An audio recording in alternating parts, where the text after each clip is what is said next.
साथ इस वक्त मौजूद हैं तुलसी पीठाधीश्वर स्वामी रामभद्राचार्य महाराज जी। स्वामी जी, जगत गुरु बिल्कुल सर।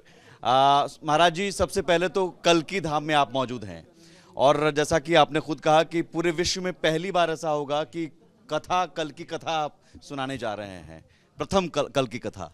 क्या ऐसा इसमें होगा और इसके जरिए क्या संदेश?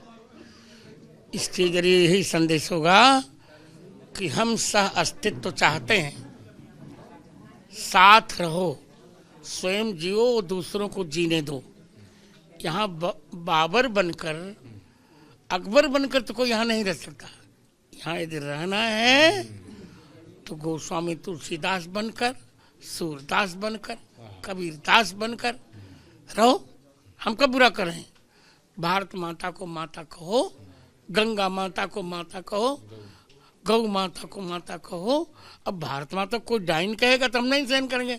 वंदे मातरम पर कोई कहेगा कि वंदे मातरम जो कहता है वो कॉफी, ये तो हम नहीं सहन करेंगे। तो जाओ पाकिस्तान विदेशों में जाकर मरो। ये कल की अवतार, क्या आपको लग रहा है कि सनातन जिस तरह से जो बयानबाजी हो रही है, जब अवतार होगा तो उस वक्त सनातन अपने परचम पर होगा और बाकी जितने प्रारंभ हो चुका है, बिल्कुल प्रारंभ हो चुका। लेकिन ध्वजारोहण भी हमने देखा अभी अयोध्या में, भव्य राम मंदिर और ध्वजारोहण, लेकिन उसे लेकर सवाल उठ रहे हैं। संभल सांसद जियाउर रहमान बर्क ने कहा कि भाई पीएम मोदी सबके हैं।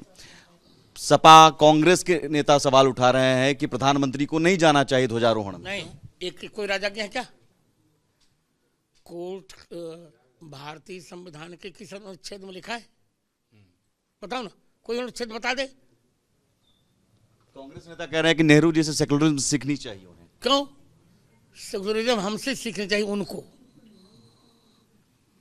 सेकुलरिज्म की व्याख्या अब मैं तुमको बताऊं। सेकुलरिज्म ये जब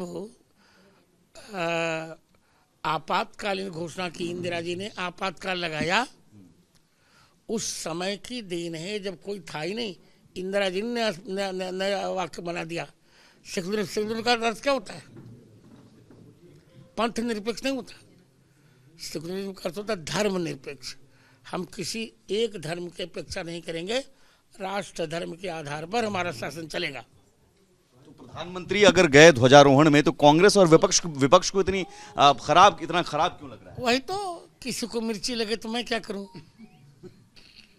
और पाकिस्तान से भी आया कि वो भी रो रहे हैं, वो भी कह रहे हैं कि भाई मुसलमान को शोषित किया जा रहा है, दबाया जा रहा है। और पाकिस्तानी पहले अपने यहाँ देखें मुसलमानों की क्या इज्जत हो रही वहाँ। हमारे यहाँ ना, पहले अपने यहाँ झांके लोग। हम तो मुसलमान को कितना सम्मान कर रहे हैं। एक मुसलमान बहुत अच्छे हैं जो हमारे बिहार के गवर्नर हैं, आरिफ मोहम्मद खान। हमने तो सम्मान दिया है। हम यही कह रहे हैं कि मुसलमान प्रेम से रहे, पर भारत माता को भारत माता कहे। प्रेम से रहने की बात आपने की। अभी मौलाना मदनी का बयान आया कि जब जुल्म होगा, जिहाद होगा। मैंने सब पढ़ लिया। बर्क भी कह रहे हैं कि वंदे मातरम कहने वाले काफिर हैं। नहीं, मैंने सब पढ़ लिया। वे स्वयं काफिर हैं, वो देशद्रोही हैं, उन पर राष्ट्रद्रोह का दंड लगना, मुकदमा चलना चाहिए। इस तरह का बयान क्या बार बार आपको लगता है कि एक विधायक माजिद हुसैन कह रहे हैं कि हम पे आएगा तो गली नहीं मिलेगी, इतने हम दौड़ाएंगे। अरे इस तरह की धमकी भरी। हाँ, चिंता न करो, अब हिंदू बहुत सशक्त हो गया है। अब ऐसा न कहा जाए,